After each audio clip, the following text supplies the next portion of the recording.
미국의 반도체 수출 규제에 맞서 중국이 반격에 나서고 있습니다. 중국은 첨단 기술과 제품 수출을 금지하는 법안을 오는 12월부터 본격 시행하기로 했습니다. 중국 인민일보에 따르면 중국의 입법기구 전국인민대표회의 상무위원회는 제22차 회의에서 이런 내용의 수출 규제법을 가결시켰습니다. 이 법은 국가안보나 국익에 위해를 가할 우려가 있거나 대규모 살상 무기 및 운반도구 설계, 개발 생산에 쓰일 수 있거나 핵무기, 생화학 무기 등 테러에 사용될 수 있는 제품이나 기술 리스트를 만들어 수출을 금지할 수 있도록 했습니다. 리스트는 중국 국무원과 중앙군사위원회가 정합니다. 국가안보에 위협이 된다며 중국 화웨이, 틱톡, 텐센트 홀딩스 등을 제재한 미국 행정부에 대한 보복성 조치로 풀이됩니다. 중국 베이징의 로펌 글로벌로 오피스의 칭런 파트너는 현재 중국의 수출 규제 대상은 핵, 화학, 생물학 무기에 사용될 수 있는 물질로 한정돼 있어 미국에 비해 훨씬 좁다고 했습니다. 그러나 그는 만약 확대된다면 더 많은 제품과 기술이 수출 규제 대상에 포함될 것이라고 말했습니다.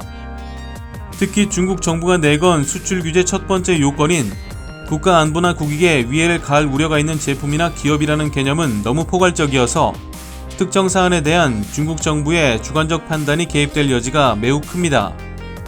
두 번째, 세 번째 요건의 경우에도 군사 용도로 전환될 수 있는 기술만 타깃으로 할 것처럼 보이지만 첨단 기술이 군사 분야와 제조업 현장에서 폭넓게 사용된다는 점을 고려하면 전세계 제조업 전반에 타격을 입힐 수 있는 항목입니다.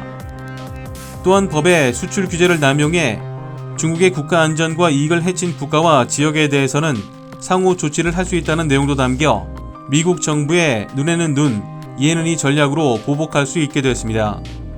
최근 일본 정부의 미국이 제안한 클린 네트워크의 사실상 불참 의사표명은 대미 강경 대응에 나선 중국의 눈치 보기로 풀이됩니다.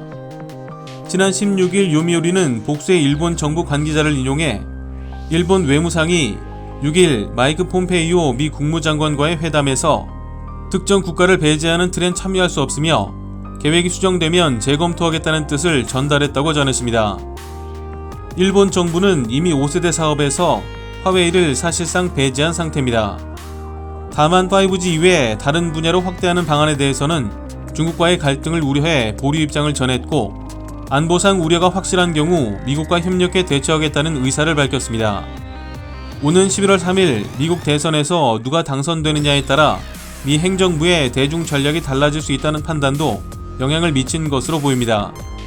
미중 갈등의 연장선으로 시행되는 이 법은 한국을 비롯해 주요 제조업 국가에도 큰 타격을 줄 것이란 전망이 제기됩니다. 이 법의 적용 대상에는 중국 기업뿐 아니라 외국 기업과 개인도 포함됐습니다.